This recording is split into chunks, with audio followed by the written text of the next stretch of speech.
Alice a dwi'n dod o Clwb Ffermwyr Ifanc Llawhaden a blwyddyn diwethaf o'n i o Frenhines y Sir a dyma fy morwynion. Pepa ydw i ac rwy'n cadeirydd Clwb Llys y Fran ar hyn o bryd. Helo, Jill ydw i a dwi'n dod o Clwb Abergwaun a dwi hefyd yn cadeirydd Clwb Abergwaun ar y funud. Fy enw i Jess, dwi'n dod Clwb y Cysyn. Yn ystod y flwyddyn, roedden ni'n brysur iawn yn helpu mas gyda amrywiaeth o gystadlaethau. Y gystadleuaeth gyntaf oedd yr Eisteddfod, lle o'n i'n helpu mas ar y drws ac ar y llwyfan yn arwain y diwrnod. Wnaeth ni wneud llawer o brocdanau i'r beirniad dros y flwyddyn. O'n i'n helpu mas yn y drama. Ar diwedd y blwyddyn, trefnon ni noson rasydd, horse racing noson, i codi arian i'r mudiad Sir Benfro. A o'n i wedi codi 3,000 i'r mudiad. So, great tonight. Noson great. Yn ystod y flwyddyn, ni wedi bod yn hybu'r iaith a cymryd pob cyfle ni wedi cael i ddefnyddio'r iaith. Fel wedes i'n gynharach, buon ni'n arwain yr Eisteddfod trwy'r Gymraeg i gyd. Fel ni'n gweud, mae'r merched i gyd yn dod o wahanol llefydd o amgylch Sir Benfro, a dim ond dwy o ni sy'n gallu siarad Cymraeg, wel, maen nhw'n siarad Cymraeg pob dydd. Mae dwy o ni ail iaith Cymraeg, a wedyn mae un o'n i yn dysgwyr, a mae hi'n gallu siarad Cymraeg nawr ar ôl ymuno da ni fel grŵp. Ar y dechrau, dim ond Pippa a Emily oedd yn hyderus iawn yn siarad Cymraeg, ond mae hyd yn oed fi a Alice wedi bod yn siarad Cymraeg ar Radio Cymru flwyddyn yma. So, mae ni gyd wedi bod yn defnyddio'r iaith Cymraeg dros y flwyddyn.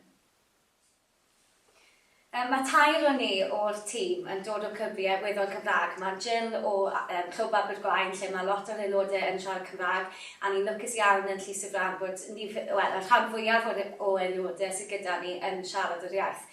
Yn amlwg mae Emily o Hermon, lle eto mae rhan fwyaf yn siarad Cymraeg, ond gyda Alice sy'n dod o Llawhaden, mae nifer fach o'r aelodau sy'n siarad Cymraeg gyda chi, ac eto gyda Jess, cynlleiad iawn sy'n siarad yr iaith.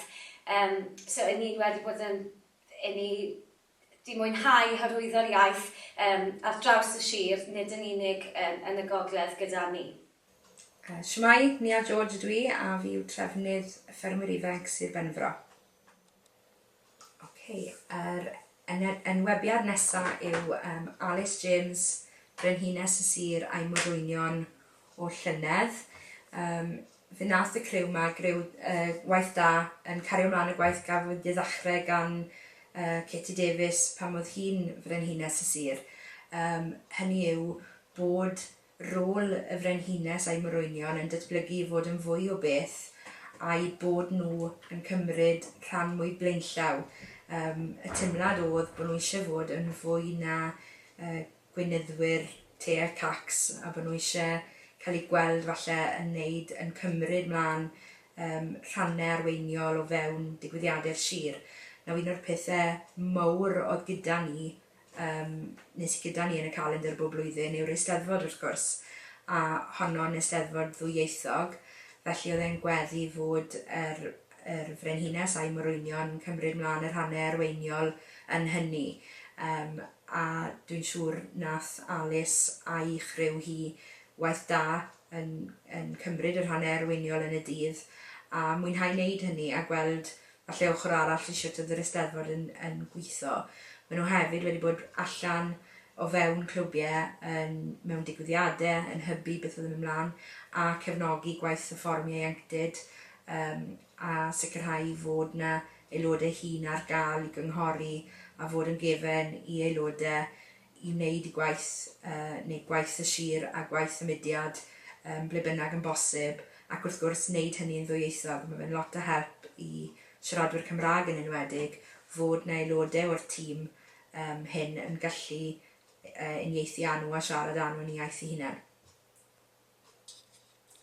Ni wedi mwynhau ein flwyddyn fel frenhines am morwynion, a ni jyst eisiau, ni'n diolchgar o gael y cyfle i siarad Cymraeg trwy'r blwyddyn a i helpu Jess i dysgu'r iaith, achos ni'n meddwl mae'n bwysig iawn i cadw'r iaith i fynd.